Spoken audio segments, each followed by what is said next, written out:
Before we start this episode, I just want to give a big thanks to our sponsor, Open Fortune. You might be thinking, Fortune Cookie, what the hell is this that is sponsoring this episode? Open Fortune is giving brands the most creative ad canvas that is out there, the Fortune Cookie. They've created relationships with over 47,000 restaurants, reaching 99% of zip codes, and have turned it into one of the most Trojan horse advertising platforms out there. So thank you for Open Fortune for making this possible. Sweet. Today I am joined by the formidable Olivia Donnan. Donnan. We are joined today by Olivia Donnan. She started out her career at Nylon Communications before working her way up in Starwood hotels and resorts worldwide. She then worked at Marriott International, moving to New York City, where she found an apartment in Chelsea, which is pretty cool, and we'll get a fun story about that, before working at Generator as head of marketing and communications. She now is the VP of Brand and Communications of YOTEL, which is one of the best hotels I've ever stayed at, and that's why I was so excited to have her on the show. Olivia, talk to me. How the fuck did you get that job? It's a good question. I feel, firstly, thank you for having me. Great to be here. Hopefully, at least, I can send this to some people and they'll stop thinking I'm a travel agent. There you go. It's worth it. How did I get this job? I think very boring start, like traditional academia. I'm gonna cut you off there because it's funny. I like calling this "How the fuck did you get that job?" But it's one question where the host or hosts just interrupt the person as they try and answer it. And so I'm curious, like, what did you want to be when you grew up? An actress. Okay. Who was the model? Like, who was the Friends. dream? It was Friends. Like, I wanted to be Jennifer Aniston in Friends. I don't know if that then manifested. Rachel. Yeah. But no, I wanted to be Jennifer Aniston, playing Rachel in Friends. So that then maybe manifested into moving to New York. And being the main character energy and like, all that stuff. Yeah, sure. yeah. But I think I thought that they really were like kind of living that life, and you got to like be an actress and live in New York and work for Ralph Lauren or whatever. I was very confused. Yeah. I was 7 years old, okay. But that's what I wanted to do. Okay. And then my dad was a doctor, and I was like, oh, maybe I'll be a doctor. My dad's a doctor as well. Great. Never get a day off school because you're never sick. Yep. I literally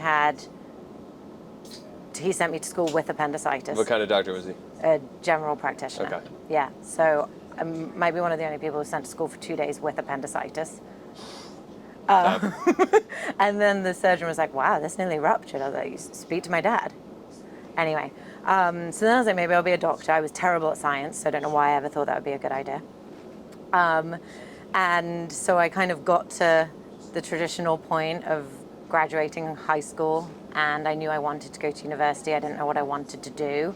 I really enjoyed history, and so I ended up doing a history and archaeology degree, which has absolutely no bearing on my current career, apart from university being wonderful and formative and life skills and learning as well. Kind of, you have to formulate an argument and you have to be able to write and those things. But so the like academic part of it didn't have a lot of influence on this. I had a friend working in a PR agency, and she said, why don't you come and do work experience with us? I was like, sounds fun. I've watched enough Sex and the City to, know Samantha Jones and think that PR is... Who's your favorite character in Sex and the City? Yeah, probably Samantha. Yeah, Samantha's great. Yeah, there's bits of each of them I'd take and leave. I'm not a big Carrie fan. No, I don't know if anyone is. I've met somebody who's a huge Carrie fan, and I was like, really? Huge red flag. Yeah. Wow. Yeah. No. Main character, but like not the vibe. Terrible person. Yeah. She got everything she deserved. Yes, I agree. So I thought that sounded really fun, and kind of my first few weeks in PR was a little bit like seeing color for the first time. So what job did you land right out of college? So I landed with Nylon. University? Yeah, with a travel and like lifestyle small boutique PR agency called Nylon. The words were put together like New York, London. We all thought it was very cool at the time. Yeah. And I landed... We're so hip. I know. I landed with them, and I had my first meeting the first week I was there, Marriott were their client, and my first meeting, that was one of my first meetings, and they were like, come along to the meeting and take notes. And I was like, I literally, I hadn't even graduated yet. I'd like finished university, I'd done my final exams, but I had to take time off to graduate. So I went and sat in this meeting, and they were talking about all the different brands and what was going on with the hotels in Europe. And I just sat there and I was like, this is someone's job. Like, someone gets to do all of this with hotels. And who were the people that were like, what titles were you taking notes on? it was the PR director for Europe. Got it. But I grew up in a big family, so I have 3 brothers, and it was very expensive to travel in hotels when we were children, so we didn't. So when we went to the equivalent of like a British, like equivalent of like a Red Roof Inn, we were so excited. Like, it was the best thing ever. You got your own room. You felt like you were in the Ritz. Yeah. You had your own room, you had House a lock on your cleaners, door. You had a TV, yeah. Totally. Independence. Yeah, and so I then had this like fascination with hotels because we never stayed in them.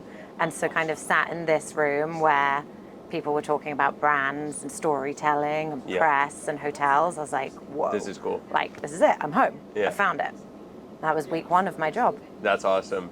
And so what skills did you take from that first job? And also, like, how'd you get that job? Because, like, I think after just most of our audience is younger, between the ages of 21 and 26, and getting that first job is always, like, weird. It's, like, either, like, you get to introduce somebody, or, like, you just, like, hammer LinkedIn, or how'd that happen for you? Yeah, I'd done some work experience. So I think if you're in a position to, and not everyone is, but if you're in a position to just get even small snippets of experience in different places, it helps you actually find what you love. So I had done some work experience with my friend who had then moved to this agency, and I have a lot to thank her for, but she essentially convinced them that I would be a great hire based on nothing other than the fact she liked me and wanted to work with me. Good friend. Great friend. And I interviewed with them. I also kind of convinced them I knew a lot. It was a bit of a fake it till you make it situation. But I also think, look, for PR, I do not believe you need a qualification in PR. It is one of those things. What skill sets do you need? You need charisma. You need to be confident. You need to be analytical. You need to be able to write. So you actually need to understand what makes a story. You need to be able to engage a journalist. You need to be able to believe in what you're selling. Yeah. And you need to understand the media landscape. That you can tell in an interview. You don't need to train it. Absolutely. I fully agree with that, and I started my career in PR, so I totally understand. With Starwood, so you go over there, a little bit better than Red Roof Inn. Hey, no shade on Red Roof. Yeah, Great we brand. love Red Roof. Great brand. But how did that opportunity come up for you, and how did you know it was the time to leave Nylon? Yeah, it was probably quite a classic move for people in PR. They were our client. Poach. They were our client, like some of the Asia Pacific hotels we were working with. So the Europe hotels I managed to kind of convince was not a poaching move or a conflict of interests, but... Scratch that, not poach. We won't say that. Yeah. But so I'd worked with them. Here, I'm gonna redo that because you don't want to. We don't want to say poach, right? No, you're fine. Okay. So I don't want to get you in trouble. I don't know. You're absolutely fine. So with Starwood as a PR manager, how did that transition from Nylon happen so seamlessly? I think probably a relatively classic move for junior PR people. Worked with the client. I'd worked with some of the brands in Asia Pacific, so I knew the Starwood Europe or the UK and Ireland team as it was then. And role came up. I had made the connection with them. And I knew quite early on in agency that I really wanted to go in-house, and I wanted it to be with one of the major hotel groups. So I'm curious too, what's the biggest difference for you being agency versus brand side? I think really it's the brand piece, right? Which is probably a nice thing now. I've ended up in the brand team, but you either love we don't either, but I guess you can love PR and you can love generating coverage and finding the stories and talking to the media, or you love the industry you're in, beauty, Sure. fashion, and for have me it was an hospitality. affinity for that. Yeah. And it was hospitality for me. I needed to be like in what was happening in hotels. So that was why I wanted to go in-house, because I wanted to be closer to the business than the PR piece of it. And so that's what happened with Starwood. Moved in-house. Yeah. And this was still Europe. This was UK. London-based. The role was UK and Ireland PR manager. We were the press office for all of the UK and Irish press. We sat in a wider Europe team, and it was fantastic. And so you go from brand side or from agency to Yeah. brand side managing agencies, Correct. which is a buzzword, jargony term. I apologize to everybody listening, but how do you go? Like, how does that skill set kind of like transfer? I will say, I think anybody in PR needs to do a stint in agency. I think you're doing a disservice to your clients, to your agencies, to yourself if you don't, because it's such hard work that you actually learn. I started off at agency, so I get it. Yeah. You learn what it takes to make a story. You learn what Yeah. it takes to be hung up on 17 times by the same journalist and And told get to stop calling. underpaid a little bit, but it's okay. Yeah, that too. We forgive you. But so I think it makes you a better manager of agencies to have experienced it. So the skill set really moved, I guess, from selling the story, but like pitching the stories specifically, to knowing what it takes to give your agencies the tool to pitch it. Absolutely. And so now it's like you have to give people the right brief, and then you have to get out of their way and let them get on with the pitching. For sure. But that was the big shift. So when you change over from Starwood to Marriott, Marriott is obviously all over the world, but it's mostly U.S., no? Or am I just a jaded American? Not a jaded American. It's US based, US headquartered. There is a high proportion of it in the US, but now it's truly global.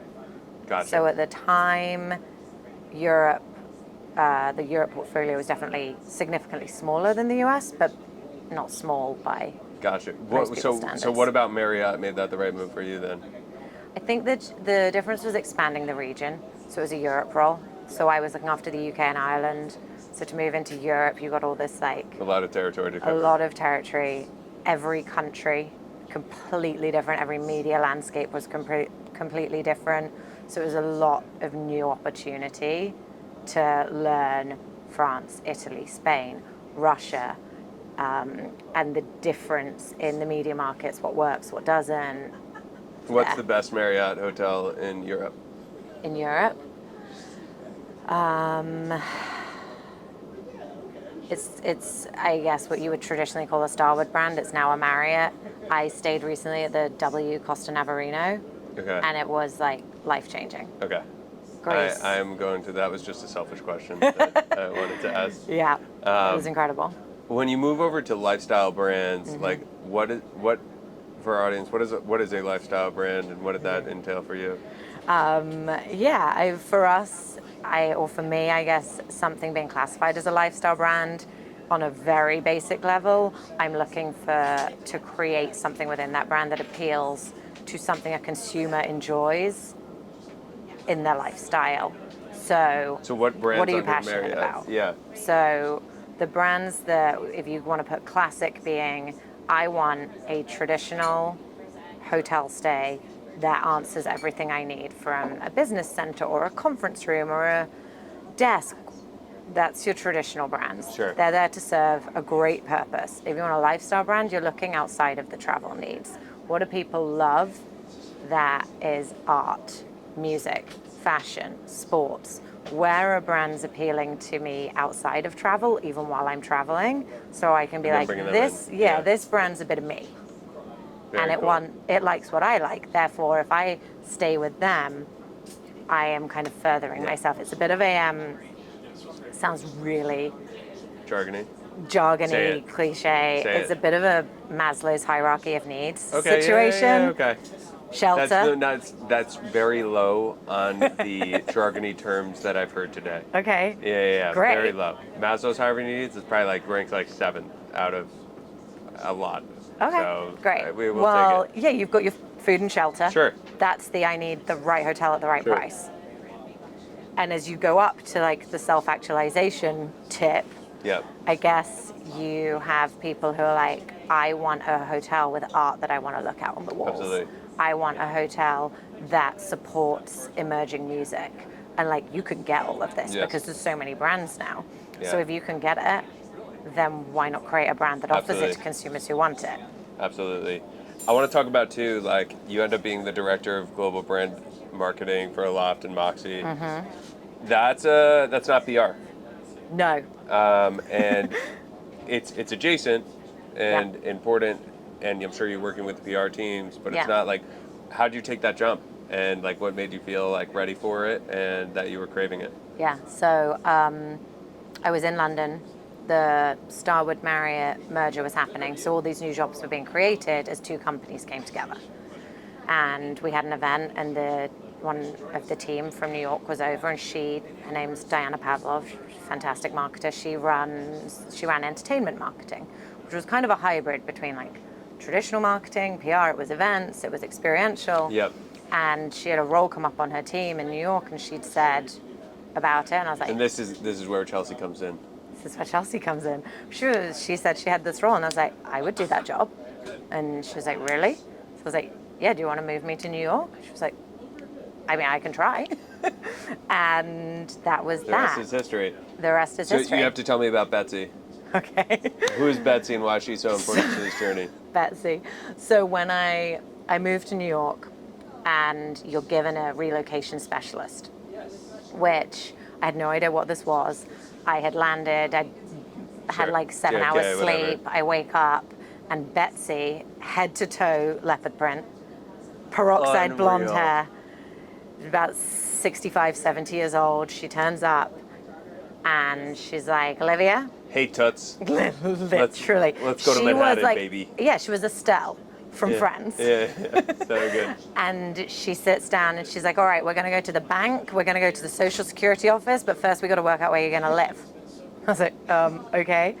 She pulls out a map of New York. This is just you, right? This is just me, sat in the lobby of the hotel I'm going to live in for the next 7 weeks. Have just left all my friends and family and a job I loved. Yeah.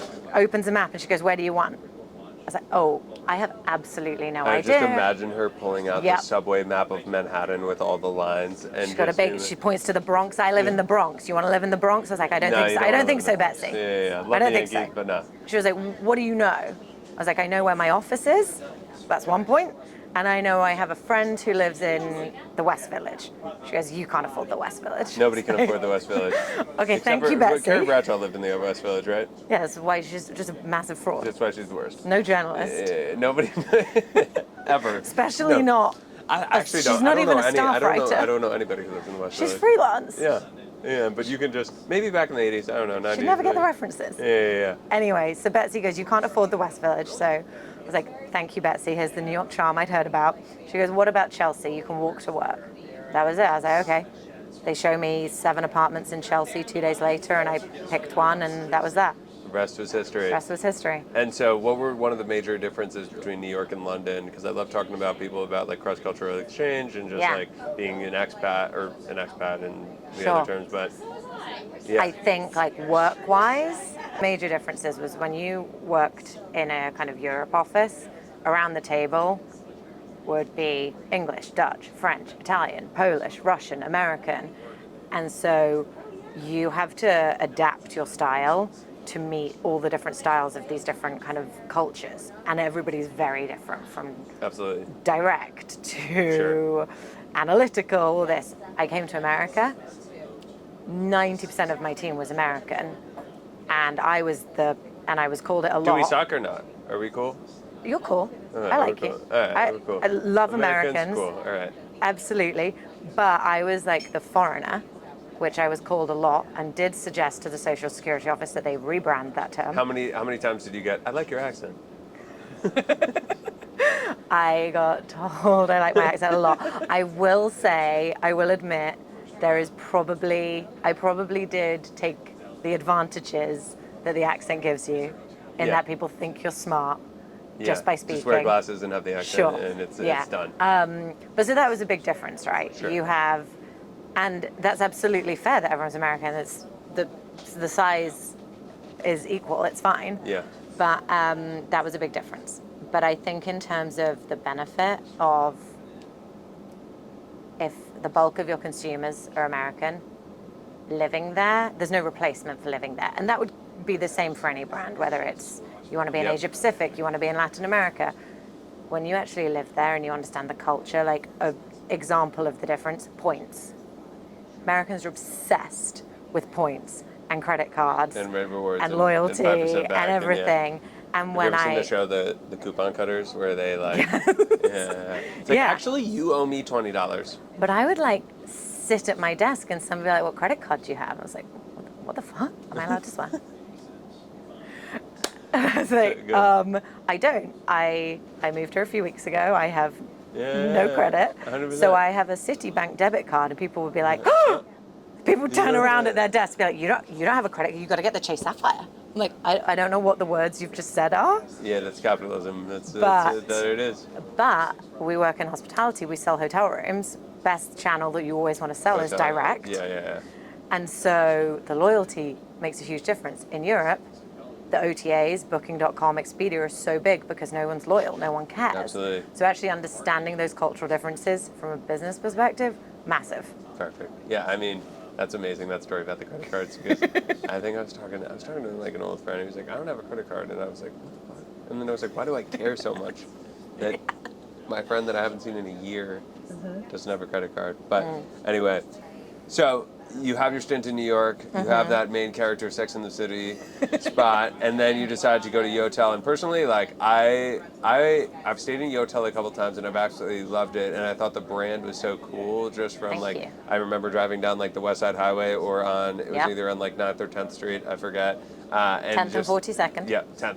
And because I used to work at Hudson Yards, and I remember seeing it, I was like, oh, that is sick branding. Like it sticks out of the crowd.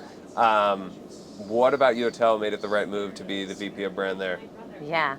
I think coming from a huge organization like Marriott, if you're going to, like, what is next is you either need to stay really big and accept that your role can be quite specific. So if you're in marketing in a huge corporation, you're in marketing. That's it. Or the option was to go something smaller, a little bit more entrepreneurial and everything that comes with that, and understand actually the business a bit better. So YOTEL I'd always known. I hadn't known much about it in like necessarily the recent years, but I knew the brand. I knew it fit really nicely with, I'd worked on Moxie and a Loft before, and so the opportunity to come and look after their brand, and they were going through a massive period of growth and change, was just super exciting. It made it a no-brainer.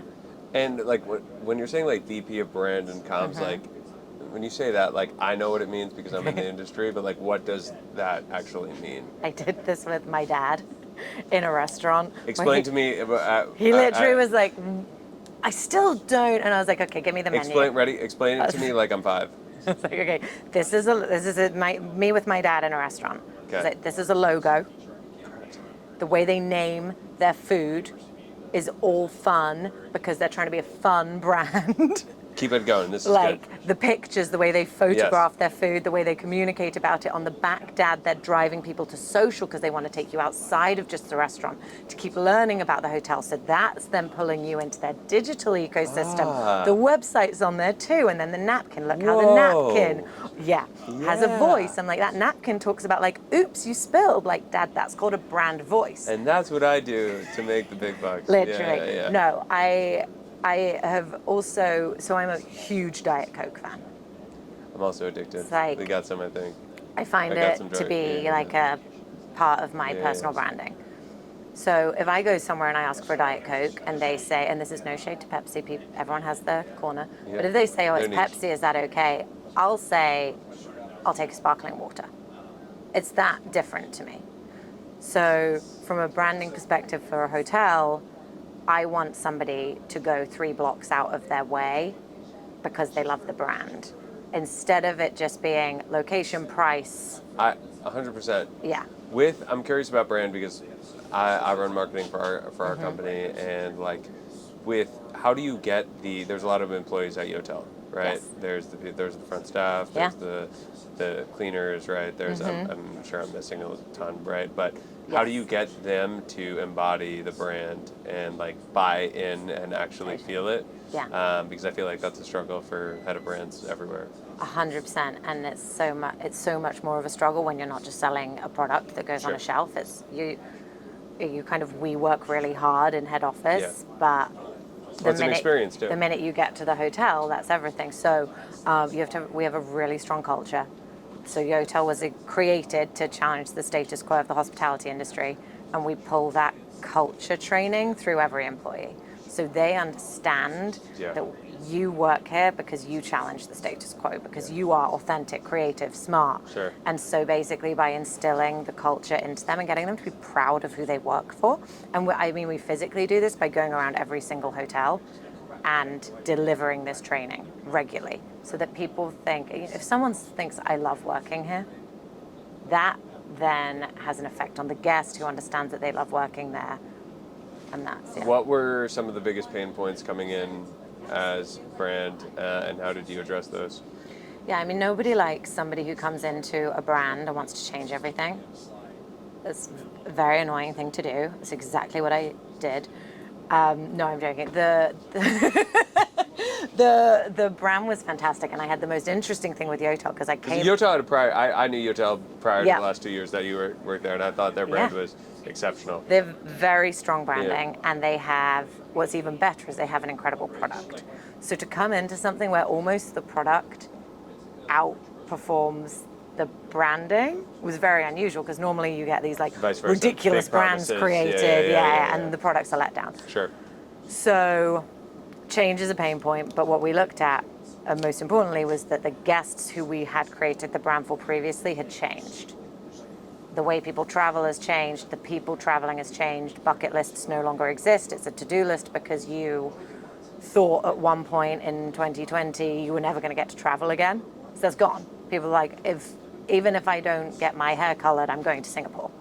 Like, people are sacrificing other stuff for the things that they might never have got to do for a moment. And so that's just massively opened up the guest we have. So when we looked at the new guest, actually who was staying, you could then see a reason to update the branding. And so that was a challenge, an excitement. It was great. We've moved into this place now where we have all new visuals, new tone of voice, all these things. It's going very well. But you stay really firm on the fact that we were brought in to challenge the status quo. So as long as you don't come in and try and throw the brand out completely, you're just enhancing the whole strong on strategy. It's a delicate balance. Yeah. So, last thing, we need to introduce our sponsor, or reintroduce our sponsor, Open Fortune, who has flipped the fortune cookie on its head by creating an ad platform out of the 47,000 restaurants that distribute these bad boys. So before we start, we're going to crack open a fortune cookie and see how it relates to our episode. I carry a fortune around in my wallet. No way. Yeah. What does that one say? That one's... This one or that one? No, that one. That one says, good news is coming. Good news is coming. Yeah, it felt like a nice omen to have on me every day. 100%. It's good vibes. Yeah. That's it. Love a fortune cookie. Yeah. That's awesome. I'm surprised by how many people actually do keep, one of my best friends, when she found out that I was working for Open Fortune, she kept it on her, or not our fortune, but a fortune that she's been having on her for 8 years. And I was like, that's so cool. In the back of her phone case. We'll take all the help we can get. You go first. You're going to say the fortune, and then you'll see who's on the back of it. Okay. The fortune is, good company is its own reward. So true. I thought we had good company. Great good company, vibes yeah, today. thank you. Which is from Zell. Great. Love Zell. Mine says, you can only fly once you take the leap. And then it's Duolingo. And it tells me fly in Chinese. That's awesome. So, boom. Very cool. Cool. Okay, we're gonna go quick. Okay. And just rapid fire, first thing that comes to your mind, spit it out. Okay. Person you'd most want to sit down to dinner with. All 5 Spice Girls. Awesome. If you had to pick one Spice Girl, who is it? Emma Bunton. Done.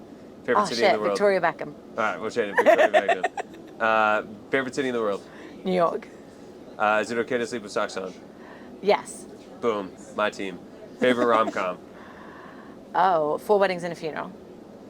Favorite grad from your alma mater? Meaning where I went to University, university. My friend Chloe. Great. Shout out Chloe. In 40 years, what will people be nostalgic for? Human connection. We already are. What's the worst advice you've ever been given? Just get a seat at the table. Bullshit. If anyone's at your table, let them contribute, compensate them.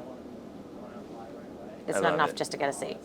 In one sentence, how would you sum up the internet? Scary, but also really fun. That's Great. really crap. No, I like that.